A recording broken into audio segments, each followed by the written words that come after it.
I'm going to go ahead and start.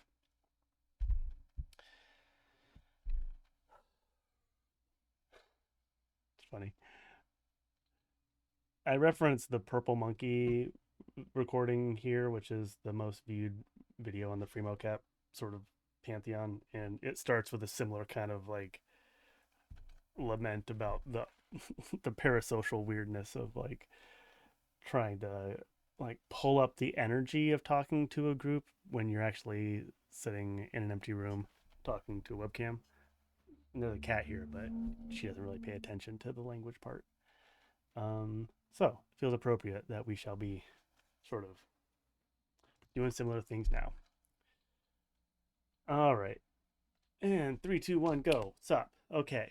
So hello everybody, and welcome to the 2026 State of the Skelly address. My name is Jonathan Samir Mathis. Damn, there's an ad coming. This is why I don't like Twitch. There's ads. How do we?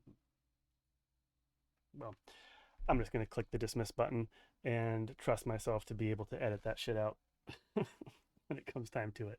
Okay, let's start over. Hello, everybody, and welcome to the 2026 State of the Skelly address. My name is Jonathan Samir Mathis. I am the creator, president, and CEO of the Freemo Cap Foundation, which is a 501c3 IRS certified public charity dedicated to the development and dissemination of scientific and educational free and open source software, among other things. It is 2026, which, again, by some math that we're going to sort of show in a second here, means that FreeMoCap is approximately 5 years old, depending on how you start counting. Could be 6, I guess, if you really wanted to be it that way. But I think FreeMoCap as like a thing specifically is about 5 years old, which is quite a long time. The nature of these types of projects is that they get bigger as they grow. The surface area increases, the complexity increases, and the need to sort of manage the project in different ways changes as well. So this presentation is both to give a little bit of context for people who kind of are like floating around, sort of wondering about how things are going with the project. People might sort of wander in and out from the street, and people who've been around for a while who kind of want to have a sense of where we currently are and where we are going in the future. Mostly focusing on the next year, but we can go keep going from there. Oh yeah, hey Jawa. December 9th, 2021. Yeah, is that 5 or I don't know. Off by 1. Who knows how to count? And I should probably not pay attention to chat while I'm presenting, but you can chat, but I'll ignore it. I'll try, and then we'll talk at the end. But yeah, so we are entering, or we're somewhere around 5 years old, and it's been a long and fun journey since then. I'm going to go through in the sort of traditional three-part. We're going to talk about a quick abbreviated history of FreeMoCap, not because it's super important, but because it's sort of like, I think it's just good to tell the story every now and again, so that way the general history and sort of context is sort of known. A big part of the transitional phase that I'm hoping for FreeMoCap over the next 5 years is one that really, continues to build the community around it and kind of like decenters me as a specific person. But for now, at least, FreeMoCap is really very, very tied up in the situation in this rough vicinity of the world. So having a little sense of the background and the current context will be helpful, I think, for people who are following along. Then we'll talk about the current state, numbers and financials, and sort of clients, people who we're working with, and then talk, hopefully, probably more of the time, a lot of the time will be spent talking about the future plans, specifically around the transition to V2, the version 2 of the software, which we are currently transitioning to. Talk about some work I've been doing building something like a curriculum around FreeMoCap, and shop and some other stuff, and yeah, just general projects that we have floating right now. So, part one, we're just going to do a quick, abbreviated timeline of FreeMoCap. I would say that it's roughly started around 2017 when OpenPose happened for the first time. Really should have the GIF show up here of them using it, but I would say that was the first time I saw a viable markerless motion capture system that was capable of doing the 2D skeleton tracking that is the sort of the core technology that makes FreeMoCap work as a markerless motion capture system. So from there, after that, I was hired at Northeastern in 2019 and had 1 year of sort of standard human professorship before 2020 hit, COVID hit, and March of 2020 we all went into quarantine, and then through various ways and means around August of 2020, I lost all faith in the scientific educational and academic process, and yeah, and then in that sort of and then sort of roughly around that time of transitioning from somewhere around 2020 to somewhere around 2021, I reacquainted myself and realigned myself from standard academic to more free open source zealot, largely inspired by Blender and sort of understanding that this statement that the open source community is what the scientific community pretends to be. And they have a cat walking around. She wants to go here. And also in the standard cat way of things, I have no idea how to do that with my computer, but somehow she always finds it with her feet. Okay. Yeah, so going through a quick sort of history of the actual technicals of the project. This is, I went back and found the first public post, which was 2021, January 2021. Sort of, this was OpenPose, 4 cameras, and I think, God, who even knows? I doubt this code is, I doubt I could even find it anymore. I'm not sure if it was on GitHub. Oh, did we just lose? Oh, God, this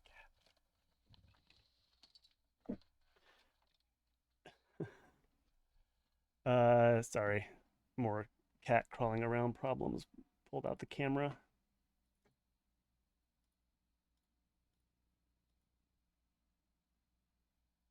Okay, we're back.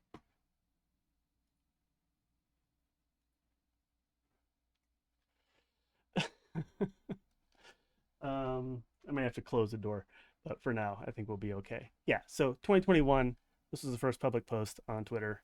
I will not call it anything else because it cost them money. And then this one, 2021. So what is that? About 6 months later, this was now what I like to call the Meow Moline video, because the song that is playing in the background here, which probably, I don't think, hope doesn't come through. Shouldn't come through. There's a song playing in the background, which is Meow Moline, which is written by the inimitable Neon X Death in the server. So I made this video using, I guess you would call that the pre-alpha version of, it doesn't even have a version on here. Does it have a date? I didn't put a date on it. Rookie mistakes. And yeah, posted it to Twitter, got a lot of attention. And I think that was probably the first big boost of sort of people giving a shit about these silly skeletons. I guess they already had the logo at that point. That was designed by the also inimitable Taylor Davies, who, I don't know why people are always trying to imitate folks. Can you make that go away? Yeah. What came next? Oh wait, oh, that's not the Purple Monkey video at all.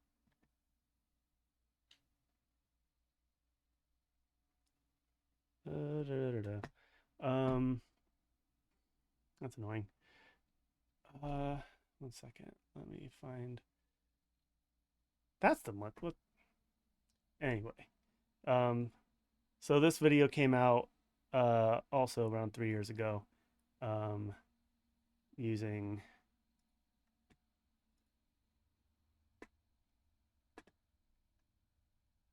Hmm, yeah, this was part of a application for Epic Mega Grant, which we did wind up getting eventually. Um, and it has a sort of brief manifesto of the reasons for and sort of like motivation behind FreeMoCap, and it sort of is still front and center on the website and still gets a lot of views, still gets more views than anything else combined. Well, that's not really true. Well, no, it is true actually. um, and I should reprocess it with the new version. Like, I still have the data. It would work. I would be able to reprocess it with a new version with a new Skelly, but I do kind of like the purple monkey just because this was first getting started around the Blender times. What happened to the shot?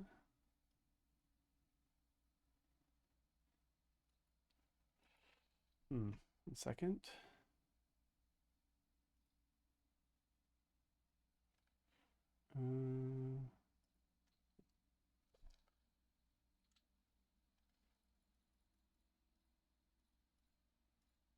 Yeah, so that's free. That's the one.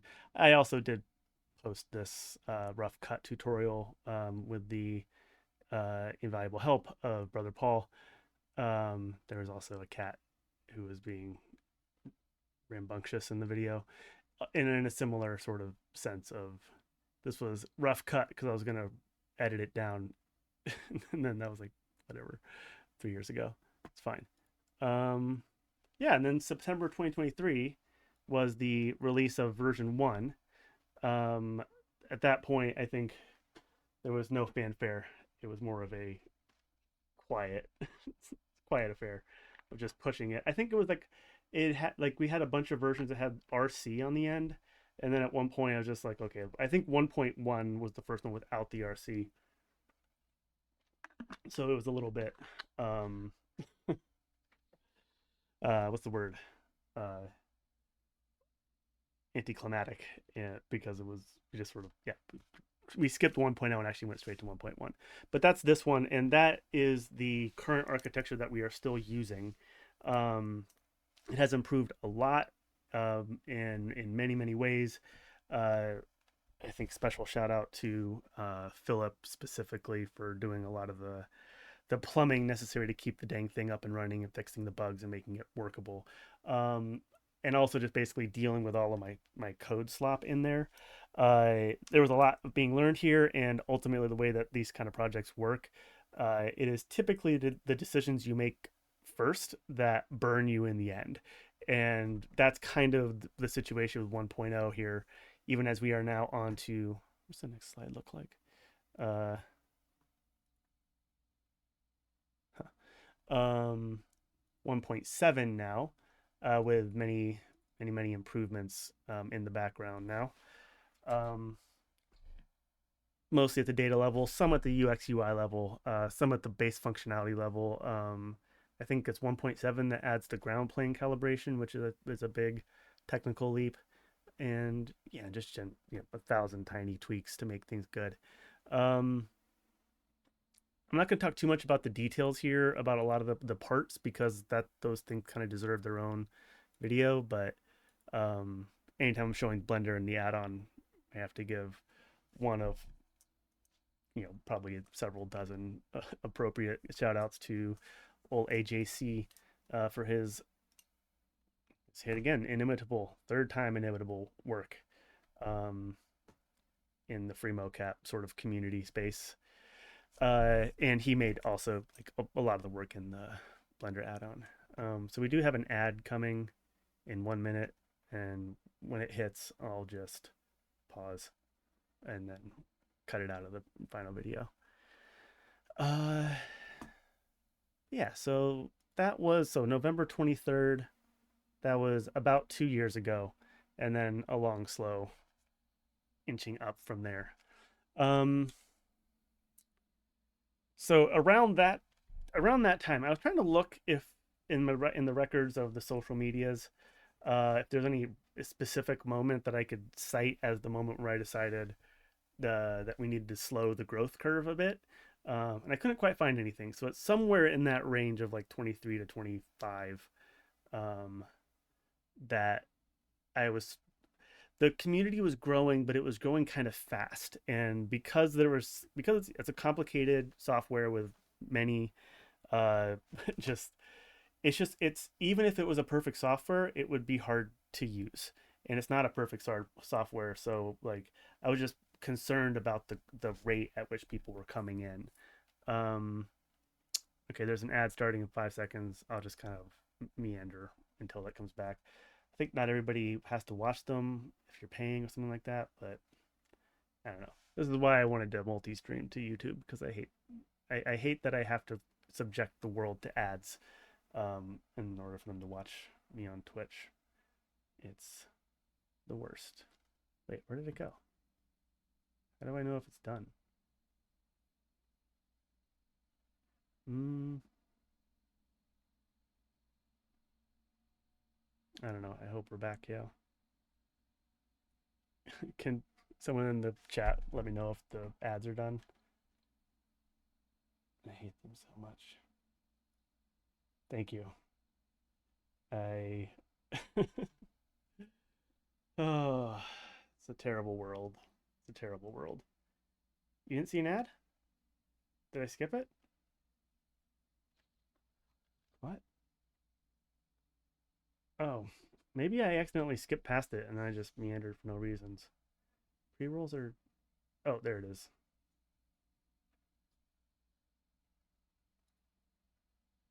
That's an ad.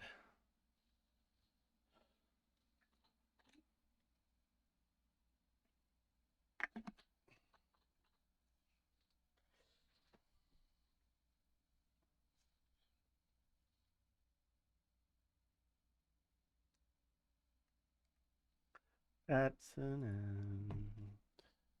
ad. Mm-hmm. We back? Oh, that's funny. Yeah, right. It is always the cat and mouse of uh, the ad blockers versus the ad pushers. So I don't know where the current standpoint is in this particular part of the world. Um, but I, whatever happened, I believe the ads are now over. So I'll get back to it. Um, anyways, welcome back.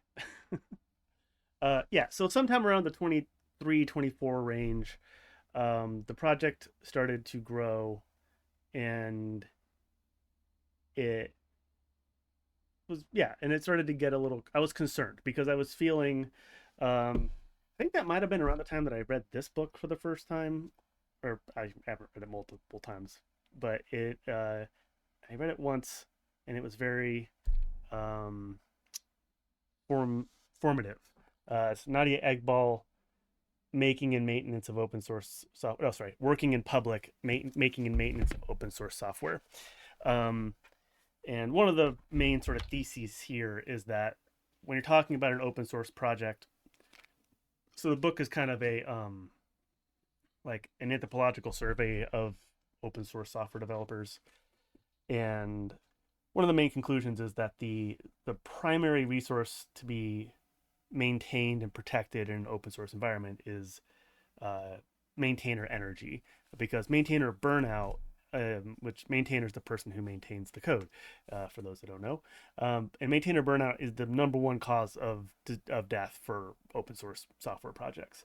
And I was concerned that as the project started to grow and the surface area started to grow, we didn't really have the infrastructure to receive the people that were coming in, because of kind of the inherent contradictions associated with like the core mission of FreeMoCap, which is to make a software which is simultaneously a high level, high performance research software, but also something that is usable by 13-year-olds and people without technical background. That's inherently in conflict with itself.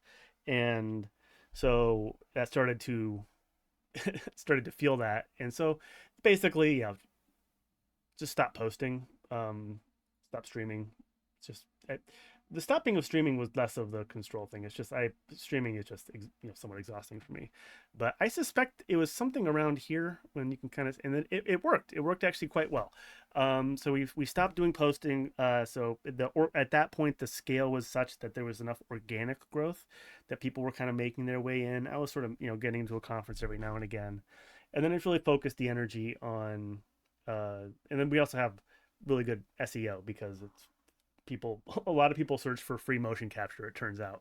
And so when they do, they find us. And then, a lot of the effort of developing the project is making it sort of accessible to more people, and then more people show up. So we focused a lot of energy on the Discord community, and having, the weekly community calls have been really nice sort of anchor points. And once again, shouting out specifically AJC, but also just all the people in the server who kind of just like picked up the shovel and started to help, mostly in terms of just helping the people who showed up get the thing installed. Oh hey, can't tap my cameras, oh my calibration didn't work, all the things that realistically could have been solved by like a better UX, better UI, better documentation, all that kind of stuff. And all the things that we are developing and have continued to develop. But because they didn't exist at that time, a lot of that sort of work was sort of pulled by people in the community itself. Again, specifically Andres, but a lot of people are sort of in there talking. And yeah, and it's been really sort of gratifying to watch that happen and sort of like, appreciate the kind of the space that buys, like just sort of holding the thing up a little bit just every time you respond to a message. And that really gave me and the core devs like the time that was needed to actually write the code. And so now here we are and now I think we're kind of ready. We're kind of ready for the things to become. I think like version 2 is a full refactor of version 1. I think it will be generally more amenable to accepting outside help. And I think we're sort of ready to start up again, which is good because I guess the date's cut off here. But I posted this with Paul the other day, and it went out to the various socials, who apparently are still aware that I exist to some extent, because that's when this happened. So these are the stars. These are the basically like points on GitHub, people that like the repository. This was the meowling post. This was sort of the long, slow, healthy, steady growth there.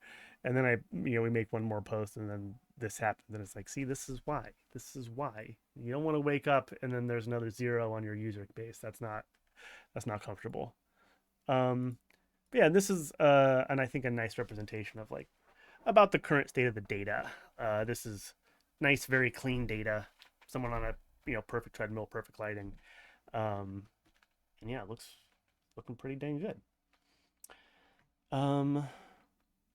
So that's a bit of the history. That's kind of how we got here. Now let's look at the current state of the thing, state of the project.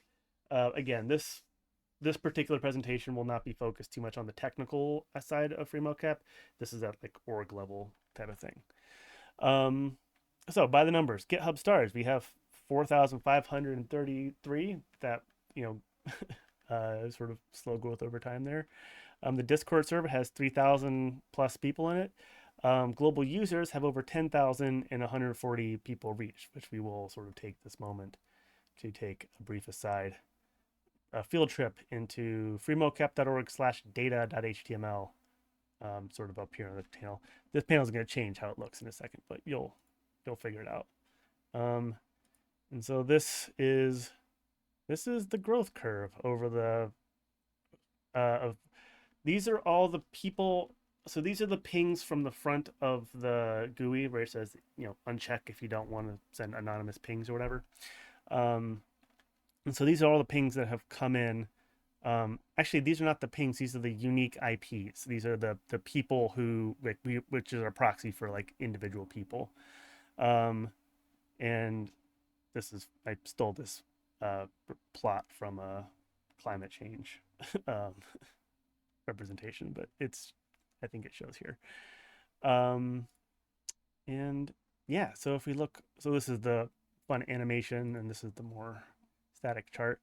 We got users everywhere, all over the place. We have received 42,000 total pings from that thing, which if you kind of assume that like most people, if you see the box that says share anonymous data, most people say no. So, or I think I'm guessing it's probably about half. That might be optimistic, pessimistic, hard to say.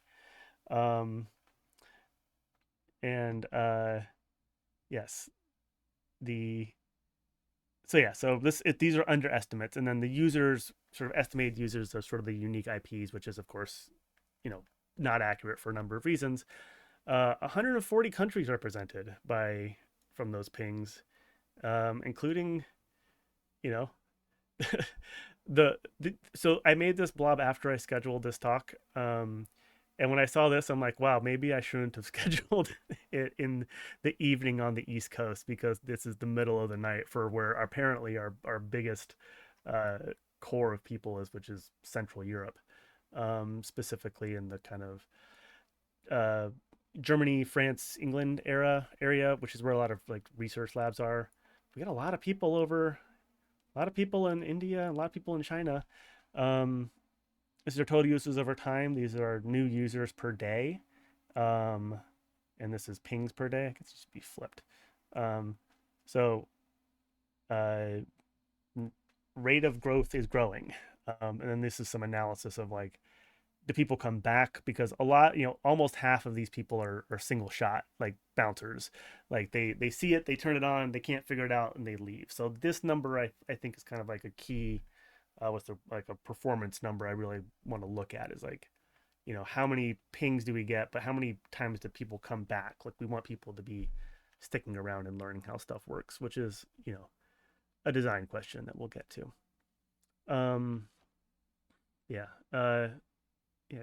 So US is the biggest, China's number 2, Germany, India, France, Australia, United Kingdom. Um, there are approximately 49,000 FreeMoCap users for 100,000 square kilometers of land in Monaco. So in case you were wondering about that. Anyways, I had some fun making these data blobs. But yeah, so the growth rate, I would say, is nice and healthy, and I think pretty neat that it is continuing to grow organically just through word of mouth and SEO. Actually, you can kind of see, I think, like there are probably some moments around here where I was like, oh, maybe we should slow down. Um, and then, but generally speaking, the pattern here shows that like we are growing and the rate of growth is increasing. So feels pretty healthy. And it does look like nuclear war, but you'll be okay. Skelly will save you. Um, yeah. Where was I? Nope, not that.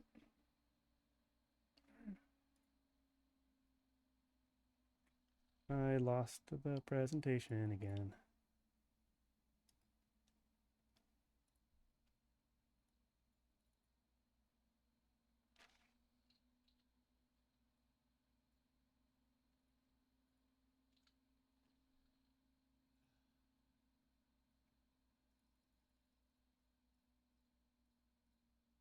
Okay. So yeah, so doing pretty okay there. So now let's keep. So now the financials. I'm not going to go into too much detail here. Um, there, I should maybe, I don't know. I didn't really plan out too much of this. So, in terms of the financials, in as a 501c3 public charity, our numbers are, they are publicly available through IRS 990s. Our 990s have not, I think, made it to like ProPublica at all yet, but I would assume they'll be there by next year. Um, Long story short, we're doing okay. The um, Up until now, FreeMoCap has largely, and I would say has been, by the numbers, primarily supported by the fact that I am currently employed at a university that shall remain nameless. Um, and because FreeMoCap is a part of my research program, this is kind of, it's overlapping with my responsibilities there enough that I've been able to continue to sort of work on it here. Um, However, a big part of the losing faith in academia thing that I mentioned was part and parcel with like basically making the decisions in service of the things that I thought should exist, which is FreeMoCap, while understanding that that was not going to my life and academia and are not compatible for moral reasons. I There's a lot more that I can say about that, and I will tell that story um, in its entirety, but not while I am still employed by said employer. And so that moment, and so basically, we are now approaching a scary cliff on the road that I chose for myself 5 or 6 years ago, which is the end of my official contract. So now the question of 6 years ago was, is it possible can I set something up that will allow me to continue to live roughly the kind of life I like to live, doing research and building tools and teaching and doing mentorship and all that kind of stuff, without having to be attached to a degree granting institution that charges $93,000 a year for tuition, room and board for exactly the undergraduate students that are my responsibility. Um, and so I've had 5+ years to plan for it, and the time is now coming. And again, I think we're doing okay. So um, we'll be able to survive past the last paycheck of June 30th. Um, we'll still be able to keep paying Philip. We'll be able to start paying Aaron and the various et als around. And I'll be able to continue paying myself. The question mark I think now is about, we will survive. Will we thrive? This is the question. These are the questions of the next 4, 5 months. And a lot of it I think is dependent on how some things pan out, and also, but ultimately I think we're doing okay. I will promise you a more specific update next year, but for now I'm going to leave it at that. Um, a big part of a big part of the question with something like FreeMoCap is, how do you make money selling a free software? And the answer is it's hard and complicated, and probably something we can talk about in various ways. Um, but long story short, there's been the financial strategy that I've been approaching is based off of stalking the records of every open source project that I can think of. Um, and it's basically to do something of a patchwork approach. So you have a number of different routes that you take to try to bring in money, and they all have different validity at different time scales, and they bring in different amounts for different, whatever.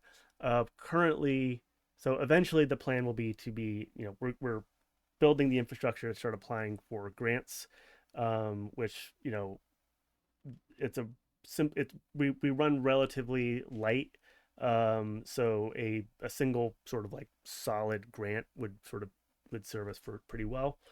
And I have some targets for that in mind, probably sometime in June. And then the NSF Pose Award is something that we're going to be applying for in September. But the main sort of short-term target that we're looking at, bringing in a little bit of money, um, is looking at clients. And so right now we have 2 research partners that are paying us to do dedicated work. Ben Scholl, the name Ben Scholl shall ring loudly in the histories of FreeMoCap, for being kind of the first person to, not the first person to pay us anything, but the first person to really develop like a long-term research connection. centered around doing motion capture and eye tracking in ferrets. And so this is a video that we put together before SFN. This is a ferret wearing a binocular eye tracker. We actually have better stuff kind of floating around recently, made some advances. The reason why I haven't been able to work on FreeMoCap since SFN, Society for Neuroscience Conference, in November or whatever, is because I've been doing ferret stuff. But it's really fun, and it's kind of like, this is the kind of work that's more akin to like the standards of like high science and academia and like big publications and stuff like that. Um, Also not the most generally applicable to the world, I guess. Not everybody has an animal research lab. Um, but it's been really fun sort of coming back into that space with the skill sets that me and Aaron and Philip et al. Have accrued building FreeMoCap and being able to kind of go back into these scientific research questions and just like just do stuff that you just can't do as a science, like a standard academic, for a lot of different reasons. And I think it's going to go. There's a lot.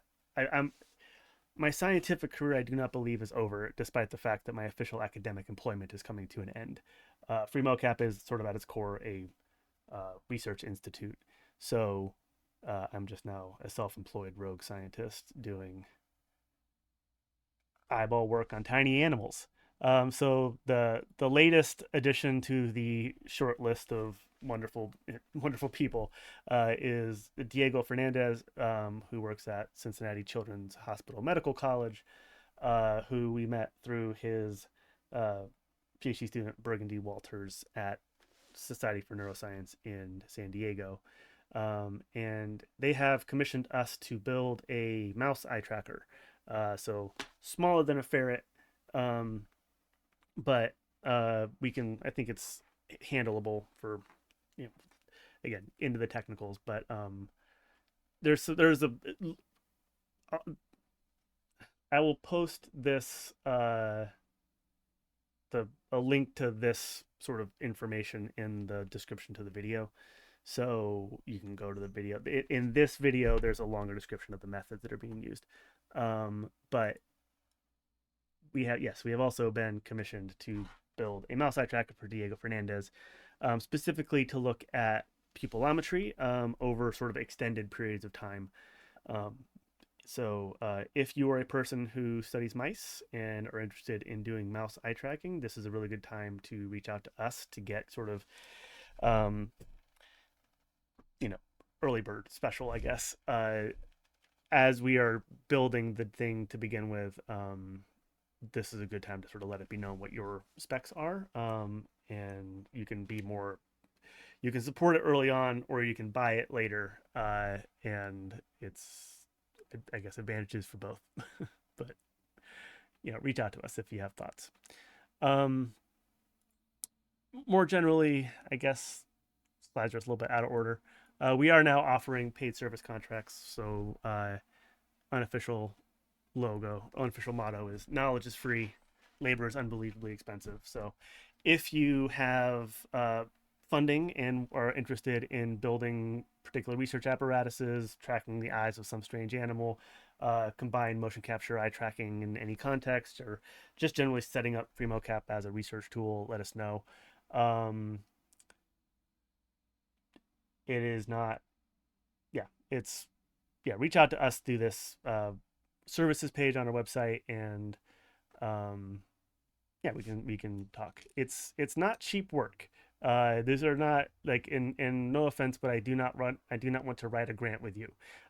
If you want to write me into a grant, I'm happy to do that. But it's, at this point in the project, I'm not really in a position to like do free work for people. So if you currently have funding and are interested in working in building tools, let us know. And always happy to talk, but got to be really protective of the actual labor these days.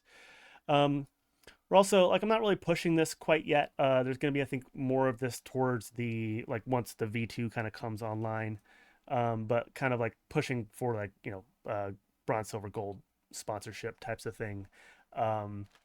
using a very similar model to Blender, where you kind of have a website that you can sort of put people's names on, company logos and stuff like that.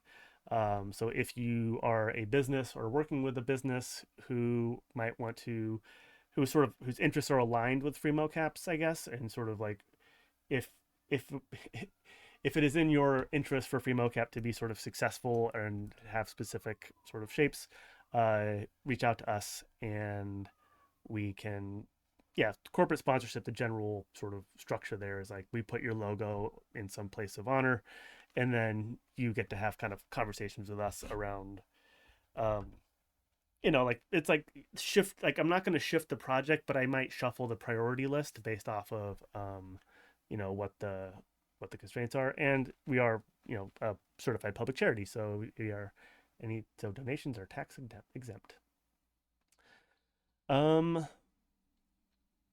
see. Is there anything else to say here? I guess we're yeah. So let's move on. So that's about the current state of things. Let's talk about the future. Again, kind of a strange choice of link. Oh, that's why I lost it. But here, GitHub FreeMoCap projects 34. This is the FreeMoCap planning operations. You can get to it through the I see how that works. The FreeMoCap Foundation repository, but this is a place that come check this to see what kind of the task list is. We keep it relatively up to date. It may not capture all the details, but we're sort of getting into that. Okay, so the biggest news of the biggest future plans, sort of the current work plan, is the transition from the version 1 of the software, which we've been using since 2023, into version 2.0. 2.0 is a complete sort of more or less from scratch refactor of version 1. I think there might be some parts that survive, even though I pains me to say so, but I think there might be. I think it might be a 100% from scratch refactor. But all the main parts are different and sort of generally built in an architecture which is sort of more modern, more robust, more professional, and critically more amenable to outside help. It turns out that if you have sloppy code, it is harder for people to help you out with it. But as the sort of general sophistication of like my skill set and the general sophistication of the software improves, it should become easier to bring more people in. So again, looking at this book, so Nadia Egbal differentiates between 4 types of projects. You got your toys with small users and small developer base. Stadiums, which is a lot of users and a small number of developers. Oh, I got these pages backwards. Clubs, which are more developers than users, which is like AstroPi, and then federations, which is sort of like a good mix of developers and users. And right now, FreeMoCap is very much a stadium. Small number of users, a very small number of developers, and a very large number of users. Pretty large number of users. That is, it's been somewhat necessary of up until now, just because the tool itself is so complex, and I've been really protective of like going in there and like filling around, like very very protective of who actually gets to like contribute code to the software, which is sort of good in some ways because it keeps things working and it helps us to avoid tech debt, which can really, and tech debt and bloat and like meandering of focus, which can I think really kill a project like this. But ultimately, we really want to transition to a world where we can have, a more people helping out, more people lending hands, and yeah, FreeMoCap has that. Again, I'm not going to go too much into the technicals here. I think there's, I gave a stream a couple I guess months ago now, about a deep dive into Skelly Cam, and I think a new one of those is about like percolating and ready for a deep dive into like the V2 architecture. Um, so we'll talk about that when we get to it. But currently, version 2 lives on the development branch of FreemoCap, core FreemoCap repository, and all the sub Skellys. So if you go to the development branch of FreemoCap, you can install that and see what version 2 is sort of going to look like.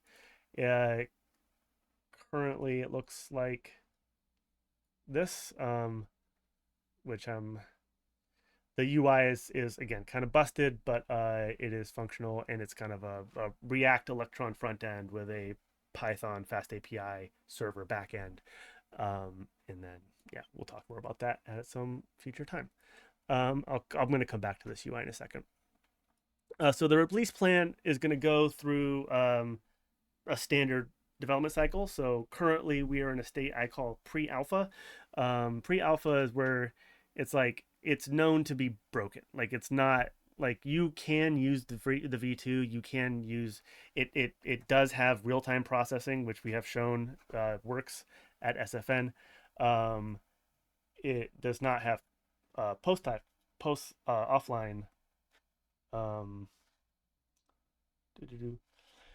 am I saying? We're currently in a state where like the best workflow we actually have right now is to use the version 2 of Skelly Cam to record the videos and then process them with the version 1.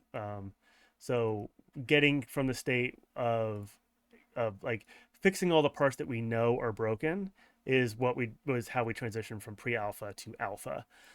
So pre-alpha is known busted. Alpha is now possibly working. I am not aware of any specific things that are known to be broken within the software. We're also going to be transitioning from this. So this UI is kind of like, it's built on good bones, so to speak, but it is not. It's ugly. You can tell. And so we're going to be another FreeMoCap.Vercel. Another person who deserves some laudations is Puya, who has been working on this sort of new UI here. It's got a nice splash screen, these little guys, got this cool Skelly and some links, and generally just a much better, much nicer looking, more modern, I guess you'd say, soft just UI. The only issue is that it's not correct. So Puya was looking at the V1 GUI when he was designing this, so a lot of the workflows are just kind of like not quite right for that, like the way things are going to be in V2, because it's like things have changed a bit. And so he and I have talked. We both kind of got busy. But basically the plan was to kind of like use this UI to just get it over the hump. So of like, okay, let's just like make sure all the pieces work in the connection of the front end GUI to the back end processor. And then sort of in parallel to that, we can start taking inspiration from like the workflows that have sort of started to emerge in the version 2 to adapt Puya's UI so that we can then sort of transition over. There's also a lot of stuff in like Redux and the state management. There's just, it's complicated. So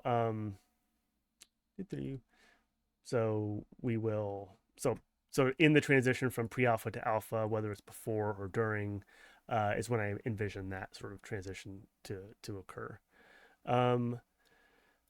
Once it's in alpha, the idea is that I would be able to, like, that's when we say you should use this. It works. It will be better than version 1 for a lot of reasons, mostly Skelly Cam. A lot of the actual data processing may not change that much at first, but the Skelly Cam integration is a big technical improvement, and also it will handle like real-time processing, so you'll be able to have real-time reconstruction, but you will also still be able to record the videos at full resolution and frame rate, so you can post-process as well. So I think if I had planned my life a little better, I'd be giving a little demo of it right now, but it's just, I made the data dashboard instead of doing that. So alpha is possibly working. Let me kick the tires a little bit and sort of start off inviting people in, and then let the world discover that it's actually a busted and broken piece of thing. And then as it gets sort of kicked around in alpha mode for a while, eventually it starts to get to a point where we would move it up to what we would call a beta. Um, I think historically we've skipped beta in some cases. We may wind up skipping beta now, but beta is kind of like, I am not aware of anything currently broken. It's no, sorry, that was alpha. Beta is like, it might actually be like ready for full. Historically, in most contexts, alpha is closed and then beta is open. But since we are open source, they kind of bleed together. But then once we sort of get from there, we'll go to the full release V2 proper, um, and probably we'll do some kind of like end of life, like sort of LTS, long term support, like support for version one. But probably not. It might just kind of reach a point where it's like, it kind of, here's V1, it is what it is. It's probably not getting better. Uh, if you need, you can use it until you're ready to transition onto version two. Anyway, so that's roughly the plan. And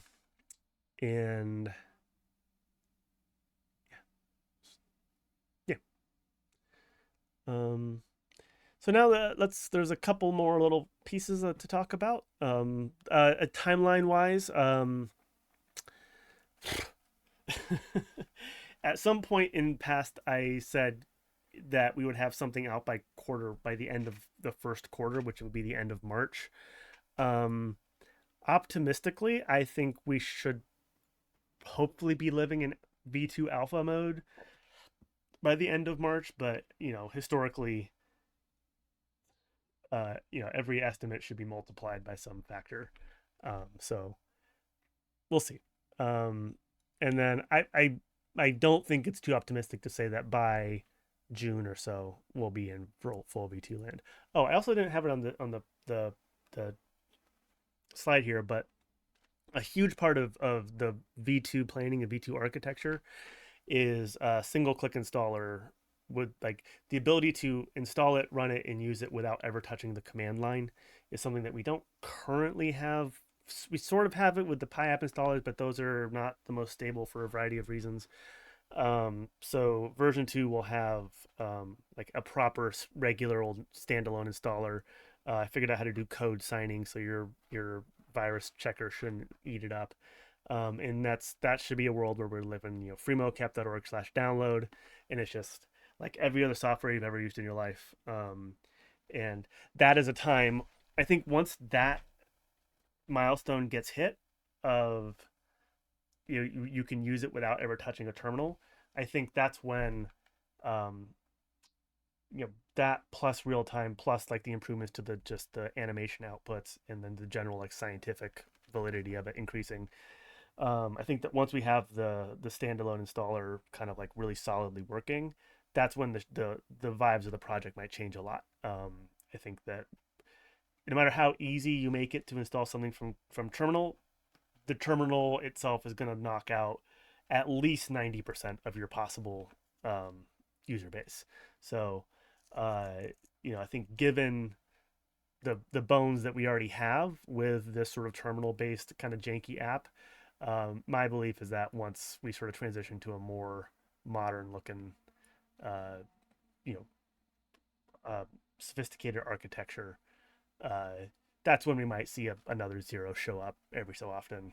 I post one 20-second clip of someone on a treadmill, and we we see a noticeable jump in the what's the word, the star count. So who knows? Who knows? Um, yeah, something that's something, not a lot of detail here. The version 2, but I do want to make the official public announcement. The version 2 data model will be wildly different from the version 1. So up until now, we've done a fair amount of work to keep things kind of like backwards compatible in across the different versions, and try to do open close type of stuff. So like we added a lot of new stuff, but we tried to keep things kind of where they were, so that if you're a grad student, anyone who has some animator who has like a bunch of pipelines built on a particular data model, we try not to break that. Version 2 is going to break all of that. We probably build some kind of like adapter thing, because the core reality of like, if you like, you'll still be able to process and reprocess old stuff, because as long as you have synchronized videos and calibration data, we can work with it. We can build from it, but we're definitely stepping back, and um, we're gonna like rebuild the data model from the ground up in a sort of uh, it's gonna be a lot of tidy CSVs, and then a Parquet database to sort of handle most of, like, each recording will have its data, and mostly tidy formatted CSVs, um, config YAMLs, and then a Parquet database to sort of handle a lot of the intermediate data, just to keep each recording folder kind of cleaner and easier to use. As the new software is more sophisticated, it will also have more sort of, it'll be easier to add more complexity around like user input. So we'll in the past, we've had it set up like you push the button and it goes, and it kind of like it saves out pretty much the same thing for everybody every time. The new version will have more of a, like, you can check the boxes. Oh, I want this, I don't want that. Use output in this format, not that format. So tidy CSVs versus wide format CSVs is a thing that I have been introduced to as a thing to think about. And we're going to continue the general strategy of having sensible defaults for everybody, but we're going to start adding more actual like user settings and capacities to like make more choices if you choose to. Oh, I see. A goat's eye, because it's, yeah, no, because of the, yeah, their eyeballs are football shaped, which does in fact look like a goat eyeball, which is like rectangularly shaped. I say, looking at the chat from some time ago. Jawas also have weird eyes, don't they? Gold.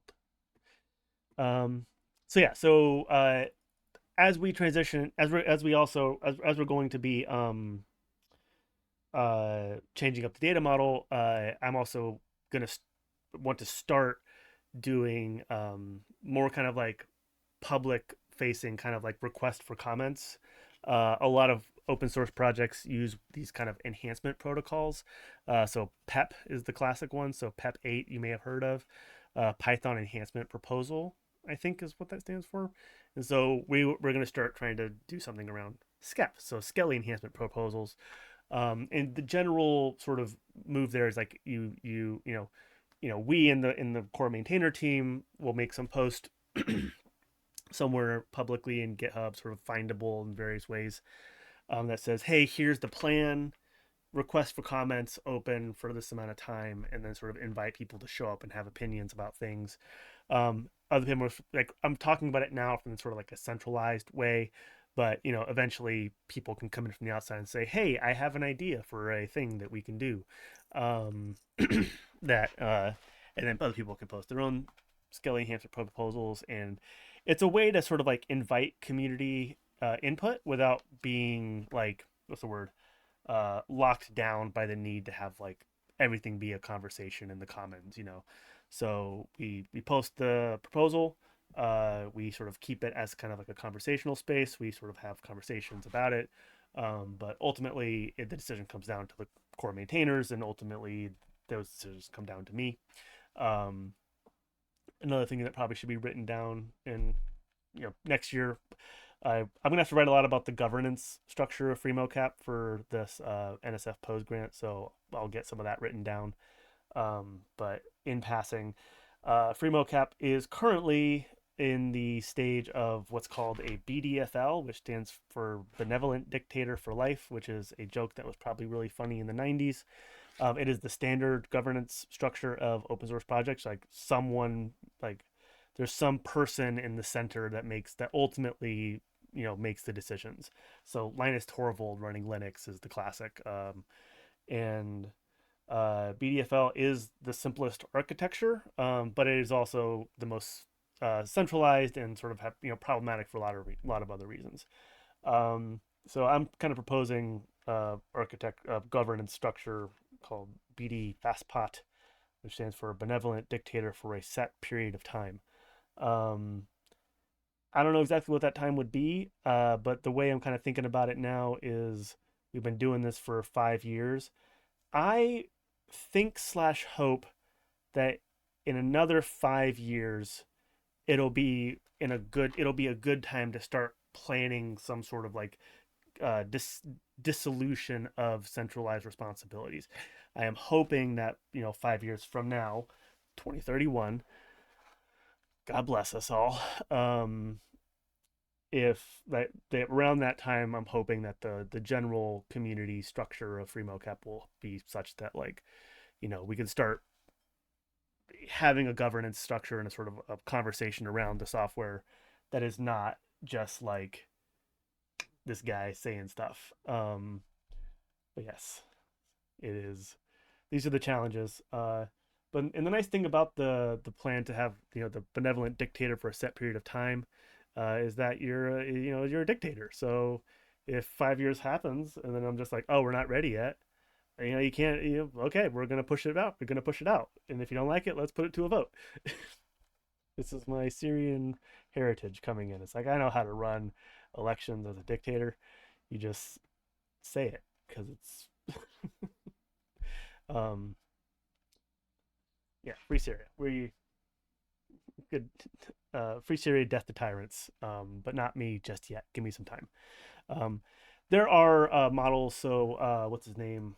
Guido, the guy, the Python person, he stepped back. Ton Ruthenthal, a blender, is he's there's some complex sort of transitional plan. I think he might be out now. I can't remember, but he made an announcement. It's like I'm stepping back, and there's a whole transition team that went on there. So we're not there yet. We don't. It's not a problem. Yeah, Ton is now officially the advisor, which is kind of it's like more of a more of a big picture guy. Like I just I not right now, but I really want to be. I aspire to be more of a big picture guy. And I think that, a big part of FreeMoCap is, so I have a certain set of skills as a research scientist, whatever we want to say about that. And those skills were unique enough that it got me the fancy science job. And um, and yeah, and I could live a whole career being the guy that can do the thing, like the guy that can track the ferret eyes the best or whatever. But a lot of free mocap, a lot of like the general philosophy of free mocap is like I kind of want to disseminate this skill set and this knowledge and whatever it is that sort of got me here, broader and wider and better than you could from the ivory tower. Um, and the way things are going, I think we're getting there. And so I right now I think a big part of the reason why I still feel like the need to be the central guy is that free mocap is at the intersection of so many different things that I just don't it's hard to really it's hard to hand off work because again I kind of built my career on living in the Venn diagram of different fields and sort of expertises. And free mocap is the thing that I was able to build because of that sort of like positioning strategy that I took. Um, and so disseminating those skills is hard, and but it's kind of like it's the work that I'm doing and have been doing, and I think it's going pretty well. So again, my hope is that sometime, say in 5 years from now, because I am tired, uh, there will be enough people around who have been doing it for long enough that like I can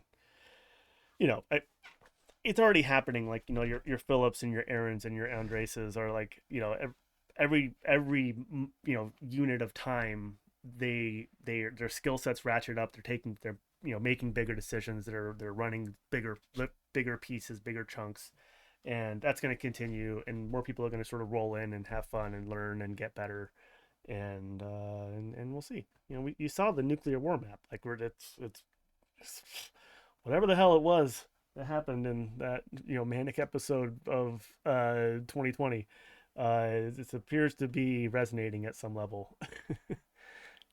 Speaking of dissemination and education and blah blah blah blah blah, um, Another big project of the year is the documentation overhaul, and specifically, rewriting a lot of the docs, gearing them, editing what exists, tuning it to version 2, and then just expanding the crap out of it. So I have been a professor for 6 years, whatever many years now, um, and I've taught a lot of classes, and the classes that I teach are sort of around this stuff. A lot of my classes are, you can watch them on my YouTube channel, if you're into that.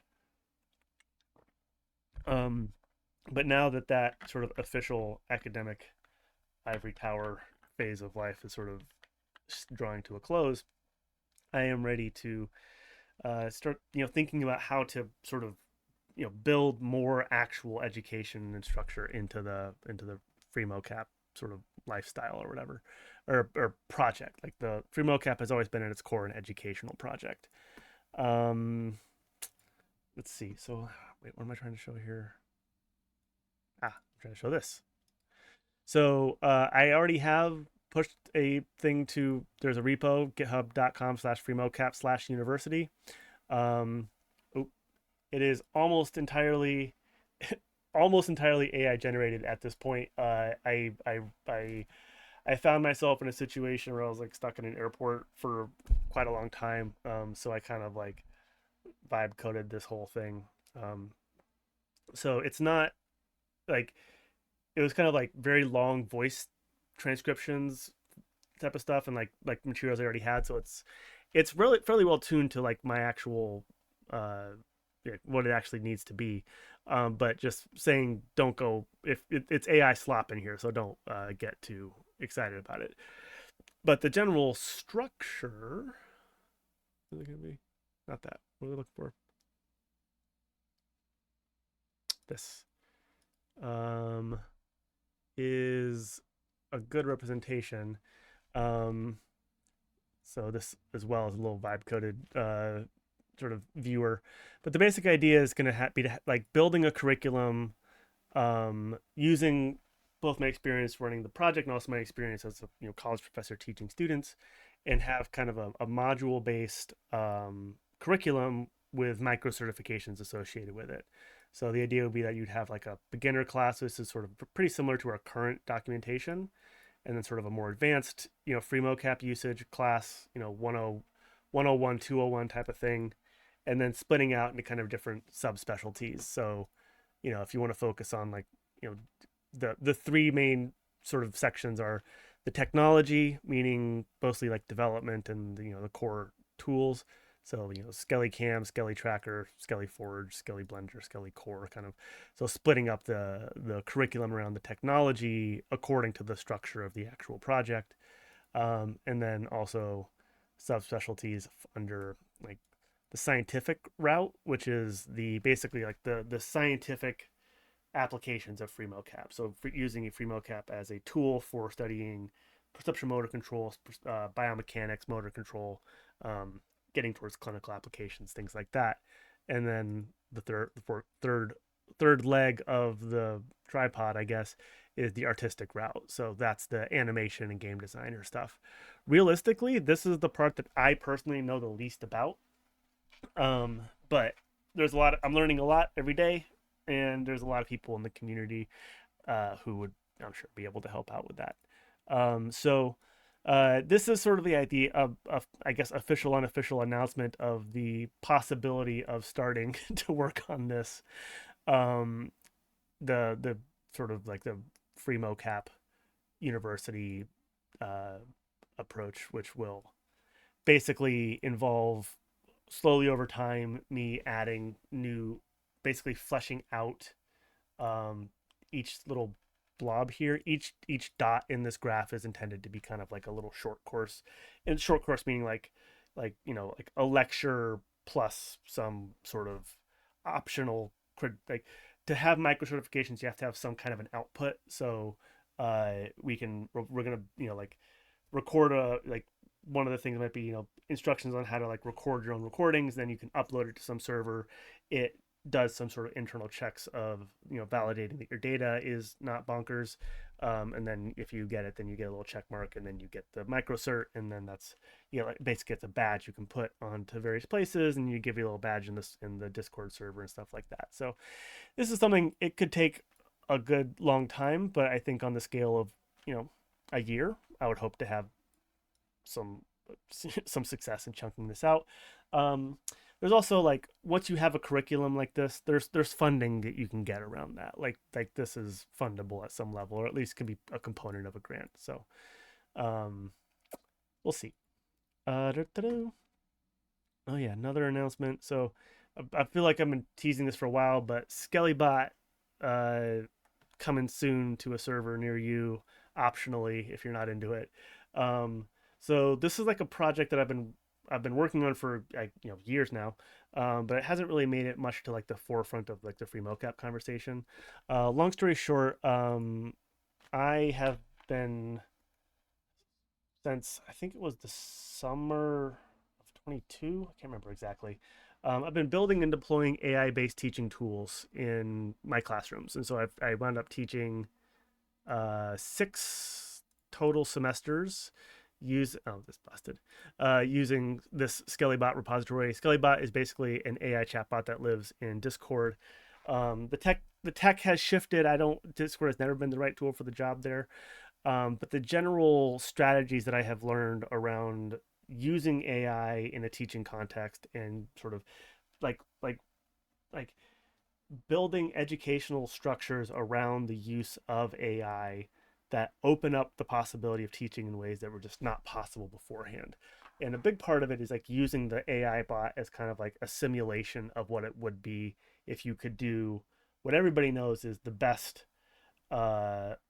way to teach, which is mentor-based self-learning, right? Sit down with an expert and they like hold your hand and tell you stuff. That's obviously the best way to learn stuff, but you can't really scale that out. So a lot of the teaching structures I did was based around like me giving some sort of centralized lecture kind of thing, usually in a very way that's super dense and super like way over the heads of the undergrads in the room. Um, and then using kind of the specifically prompted AI bot to kind of like give them the experience of what it would be like if I were able to sit down and talk with them specifically.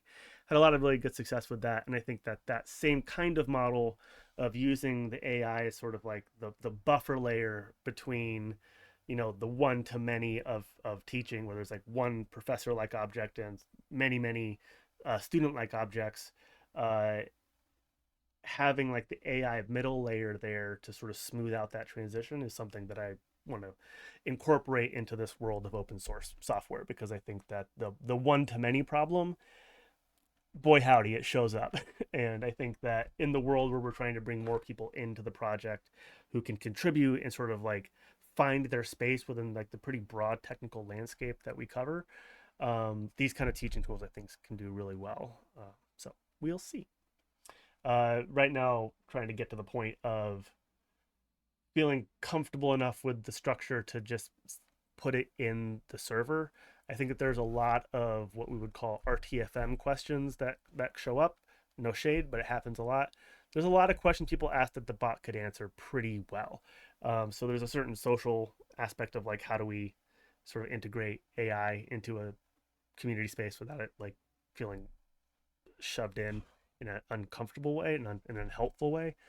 So I'm trying to be very careful around that, but it is sort of, again, on the space of a year, I would hope to have this shoved in.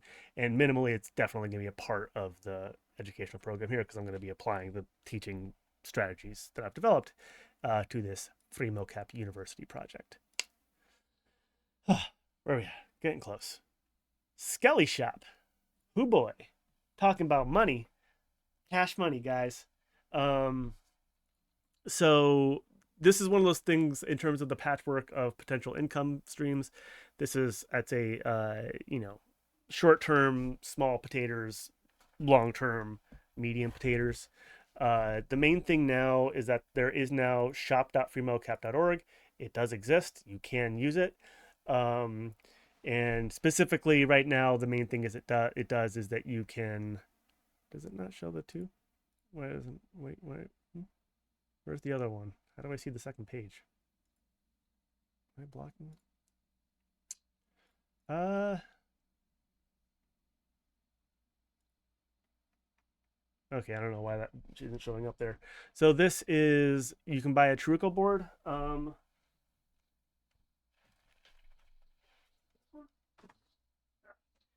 It is not, it's not this, we changed to the smaller one, but this is an older one.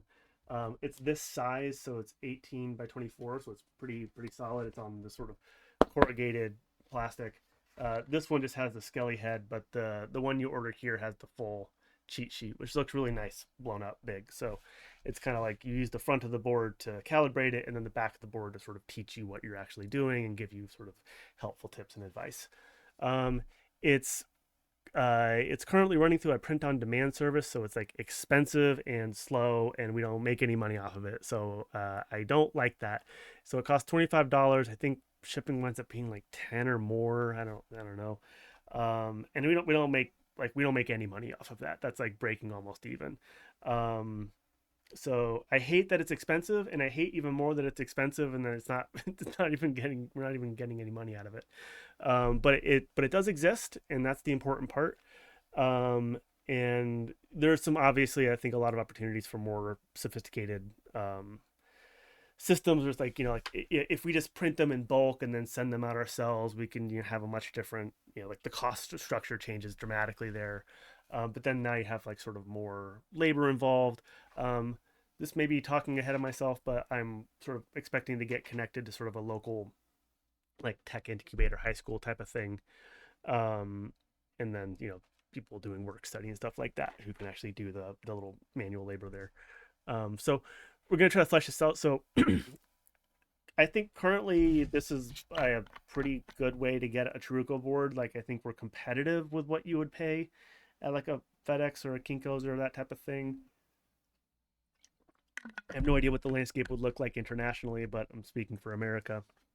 Um, and the one of the more important pieces of work here is that the shop exists. It's connected to a bank. It's got Shopify. It runs. And we're gonna keep working there. There's also, again, similar story. You can buy a $7 sticker, but don't think that we don't make any money off of this. It's like the print on demand stuff is around it. Yeah, that's fine. Uh, Another ad has hit the stream. That's okay. But yeah, so we do have this. You can now buy it. It's not uh it we'll get there. We'll get there. One thing at a time. Um, yeah, and then so the other thing that the shop will eventually do is sell camera hardware, extension cables, little tripods, camera mounts, stuff like that. Um, that's another thing that is going to take a little bit of time and sort of realistically would benefit from having, some kind of captive audience of low level labor. Um, because I tried to figure out a way to do it through just like drop shipping methods. But ultimately, you just kind of don't have enough control over the camera. Like, I wasn't able to quite figure out options that sort of felt good to be able to sell. So similarly for this, I think it would want to be something where we buy some stuff in bulk and we kind of package it out on our own. And that for that situation, cameras get real cheap when you buy them in bulk. So especially these kind of I don't know if I have any I can reach right now, but like the kinds of cameras we've been using in a lot of my daily life. I bought, in a pack of 100 for $1,000. Oh, did I lose my video again? Yeah, 1 second. Hello, hello. Okay, we're back. Um,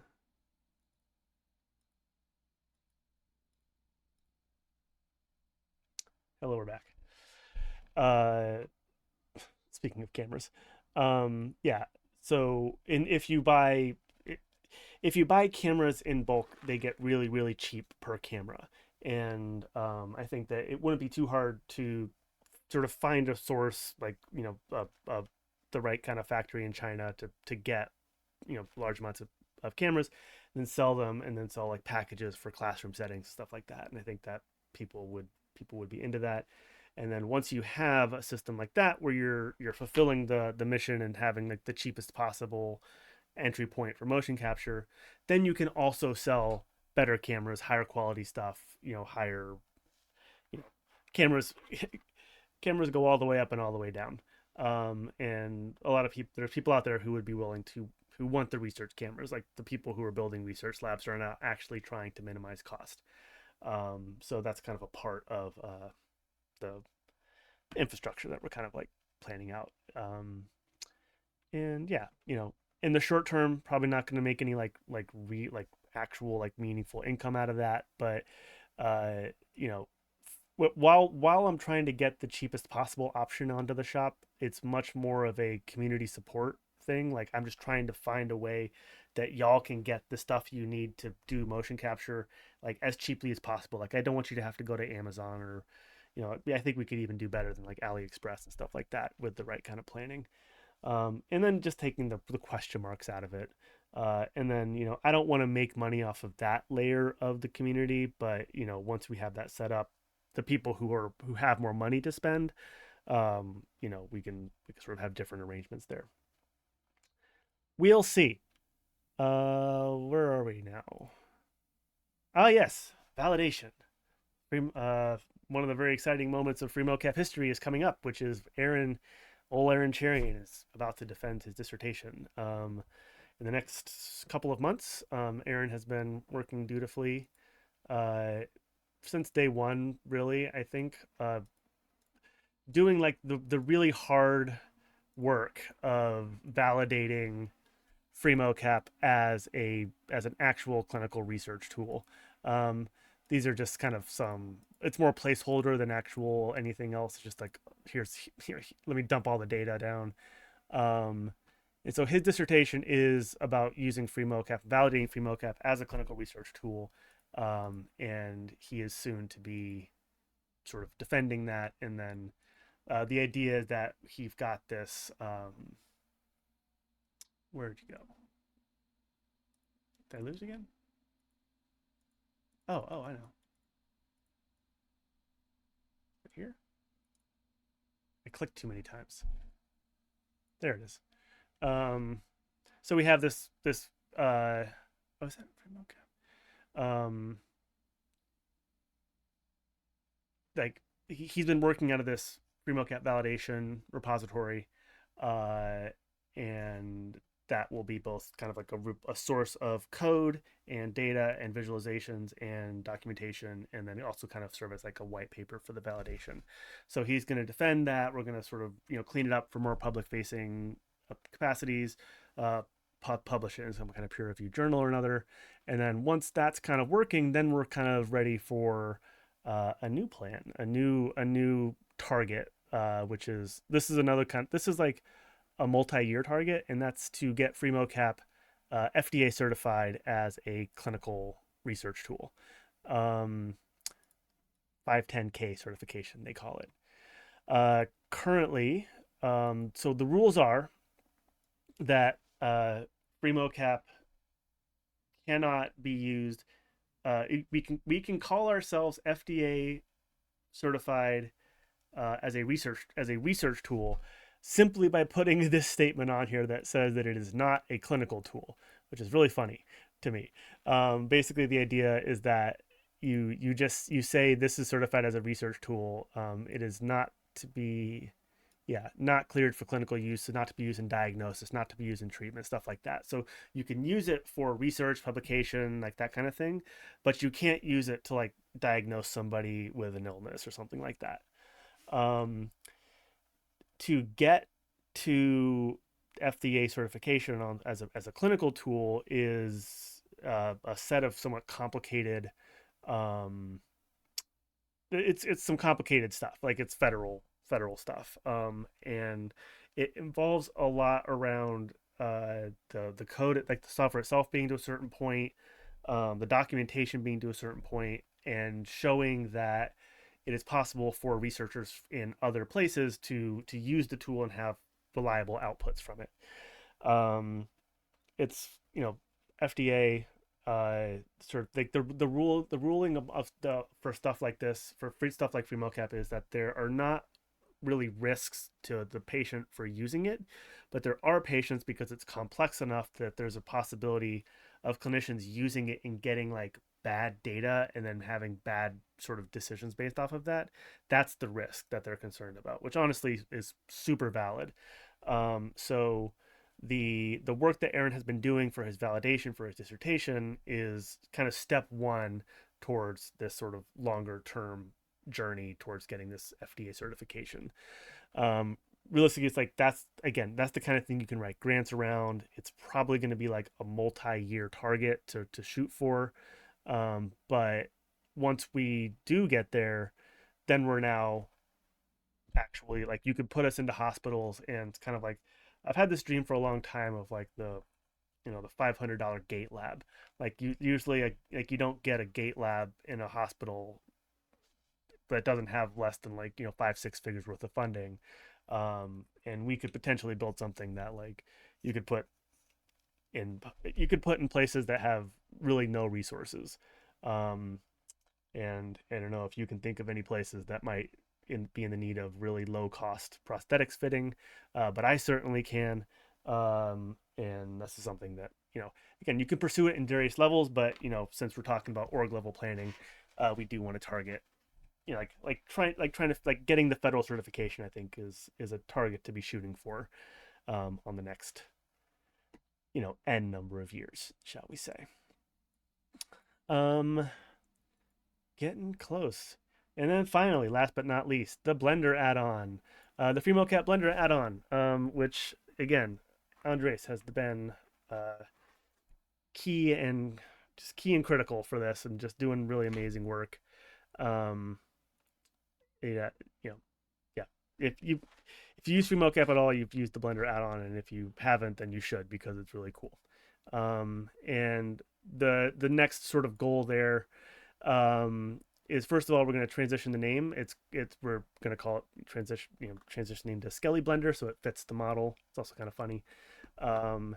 And then the next target there is that there's a relatively small but sort of important list of things that have to be true, that we'd have to hit to be able to be hosted in the official Blender extension. Oh, sure. Uh, Come on, man. Not doing all that. Uh, so one of the things that happened with one of the more recent versions of Blender is that they've put out an official extensions sort of repository where like single click install, and I would love for FreeMoCap to be in there. So there's a look, not a ton, but not horrible amount of work to be done to be able to be hosted there, and so that's going to be something we're shooting for. Um, and I believe that's it. So, thank you to everybody who stuck around. It's always fun, kind of fun talking about plans, fun getting into it. I always feel a little. Just have to like get past the awkward. It's like every so often you're like, I'm sitting alone in a room. And then it's like, oh wait, no, there's people here. So hey Mycon, good to see you. And Studio Golf, good to see the names. Good to see. Yeah, some of y'all been around for a long time. We've gone through. It's been the world has gone through its paces, uh, and we are still here, and we will continue to be here. FreeMoCap is a long-term project, as you might be able to tell. It's a it was born out of a moral imperative that I sort of found for myself. A it's labor of love, sort of necessary passion.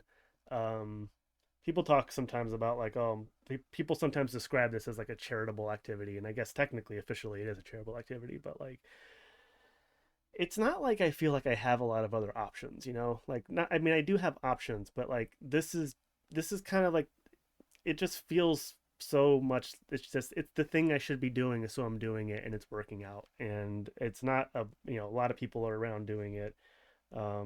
a lot of people helping, communities growing. It's really great, really gratifying and exciting.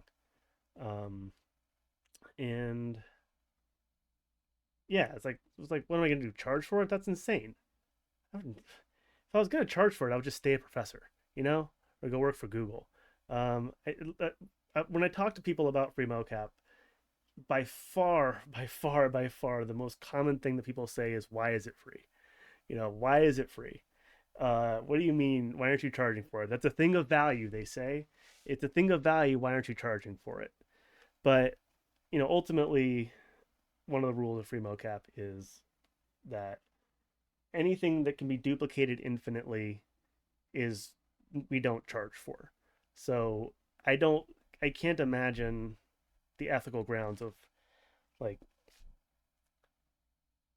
just charging for a piece of binary code, for charging for a pile of Python, you know, like, by whatever strange quirks and twists of history and my talent and mentorship and training and whatnot that I've managed to receive, I, for whatever reason, am found myself with the ability to build a project like this and to teach other people how to build a project like this.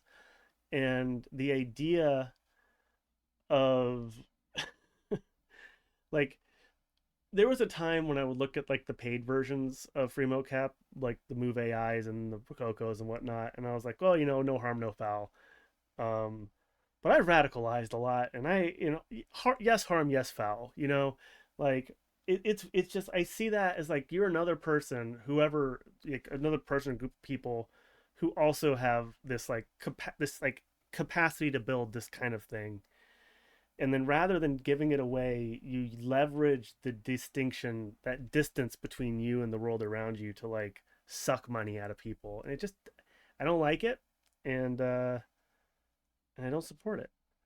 Um, so yeah, so we built FreeMoCap. We seized the means, and we see where it goes. Thanks, thanks, Mycon. And so then to the question of like, why is it free? I kind of I've discovered a response to that. I've discovered a good answer, and that's you just say it's a moral thing, and people go, oh, I get that. I get morals, because it's like it short circuit the conversation, because it's like you're living in this world of capitalism, and people, I think you literally, they say, oh, that's a thing of value. Why aren't things of value are based in you charge for that? That's how you survive in this horrifically idiotic structure where the base level human interaction is assumed to be competition. Um, and so if you flip the question and you say, rather than asking why is it free, just sort of start from the basis that it must be free, and then ask the question of how are you going to support yourself building the thing that must be free. And and I think that there's answers to that, and I think that we're finding them, and I think that a lot of it comes from you know understanding the value of your labor and charging for it. Charging and you know charging a lot because that's what it's worth. I know the value of my work. It's high. Um and we'll see. It seems at this point, I'm not sure what our bus factor is right now, but I think it's pretty okay. I think it'd be a bummer, but I think we could survive a relatively unfortunate incident with a bus. Well, possibly multiple buses, but I'm not sure about that. At least one bus. Um, and and yeah, and we'll see. I think close out. Yo, it literally used to be called Open MoCap. There was a period of time where it was called Open MoCap, and I think there was like a name conflict. Something else was called Open MoCap, and then I transitioned the name. And to quote brother Paul, Neon X Death, I was like, I'm thinking about like Open MoCap versus Free MoCap, and he said, well, if I saw both of those next to each other, I would definitely go for Free MoCap first. And yeah, I think that's correct. And it's like, You're absolutely right. Open means something different now than it did 5 years ago. Um, and I think if it's like, it's like if it was open mocap, we could charge for it without changing the name, and that feels wrong. With free mocap, we have to change the whole name, change it to fee mocap. Which is someday I have a dream about like having a version of free mocap which is literally exactly the same, except it's called fee mocap, and Skelly's got like a monocle and a hat, and you just charge $20 for it. It's like a way of giving a donation. And like everything is exactly the same except that the Skelly mesh is wearing a top hat with a monocle, and the logo says FEMO Cap. Um, we'll get there. Not yet. That's gonna be that's down the road a little bit. Mm. Okay, so I said I was gonna talk for 45 minutes to an hour. I've been talking for an hour and a half. This is how I roll. Um, but we'll end it here with this nuclear explosion, this sort of global thermonuclear apocalypse of people building skeletons out of light in their living rooms. And yeah, I guess it's like I see you. I see you there in the Faroe Islands. I see you doing your thing. Who knows? Look at you in Oslo and Stockholm with your syndromes. Look at you in India. Who's this guy? Who are you? Right? Who are these guys? What are they doing? What are they building in there? You know? That's what I want to know. Thanks for not unchecking the box, guys. I like to see the dots. It really, truly, truly keeps me going to just kind of like every so often log in and be like, holy shit. Holy, you guys are using it. Maybe someday I can go on like a Johnny Appleseed tour and just pick two blobs and then just like go there. Yeah. 10K, man. Yeah. I I'm so glad I set up that ping thing. Um, it was a little bit of it felt weird to do any like data collection, but like boy, I don't man, it's hard to imagine. It's hard to imagine. I don't know, like I don't know. Look at him. Look at him there in Manila. Quazon. Kazon? I can't read that word. Um yeah. If you make something for a community that doesn't have resources, no, that's not it's not that. It's like if you make I don't know, people like free stuff. And I just feel like, from a business perspective, like if your cost is zero, then your user base is theoretically infinite.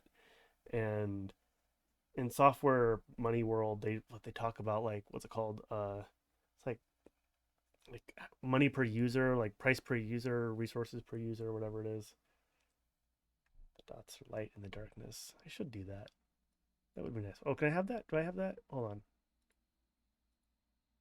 Oh, no. Oh, wait, no, I can still do it. Ah, there you go. See? That's nice. Um, Also, yeah, some good contour maps, heat maps. But I don't know how to make it go away. Anyways, I oh that is I agree that's nicer. um, Shows up. Yeah. Okay. Oh,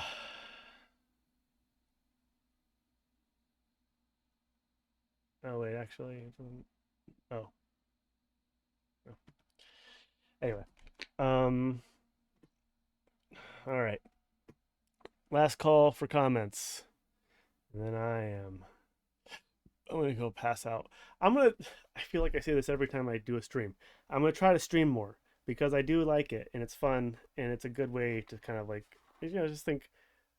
I think with the project where it is now, the communication stage, it continues to be really important because I think the scale of the project is such that it would be easy from the outside to not realize that there's a lot of action here, because we move slow because we have a the effort, low available effort. Um, but I just think it's important to, yeah. So having streams, having talk, putting stuff out.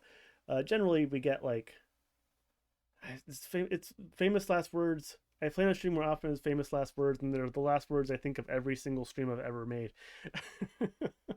Someday it'll be true. Uh, maybe. I guess that's not a guarantee, but someday it might be true.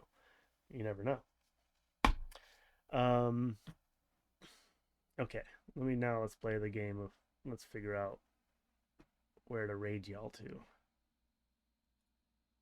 While I'm looking for a raid is a good time to say stuff if you want. But yeah, thanks for watching. Thanks for if you're watching this live, or if you're watching this not live. Thanks for watching. Thanks for your interest. I don't know. The science person.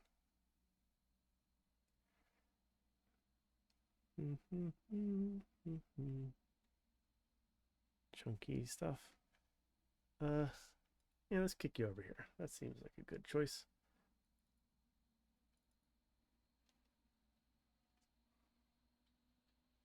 All right, now I go over here. I know how to do this. I know how to do this.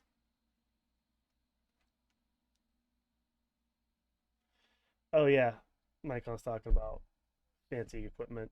Um, it is another thing that I didn't mention, but the um, as the core software stabilizes, it opens up more room to like have like non-default options.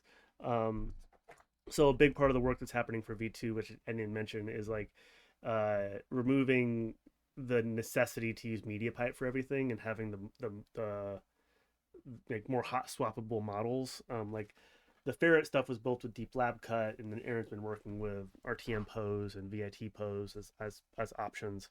Um, so in the similar space of like making more generic, make the software becoming more generic and able to handle more options. Uh, Weirdo fancy cameras is also kind of a part of that conversation. Like I still have all of my 3D depth cameras and stereo and connect kind of cameras that would be so much fun to integrate into the FreeMoCap thing, but I just have not allowed myself to do it because it's like a sort of for specialized equipment is sort of forbidden. But I think as things get easier to integrate, it'll be more possible to do that kind of thing. Because it's fun. Weird cameras are fun. Raid. Okay. Go talk to this guy. I hope he's nice. It's been good talking to you guys. Have a nice night. All right, bye. Thanks. And then I think I have to wait 10 seconds. Yeah. Okay. And there it goes. 3, 2, 1. Bye. Oh, now I click the button. Bye.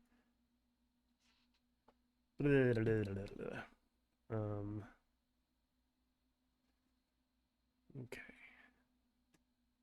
Now I have to figure out how to turn this off.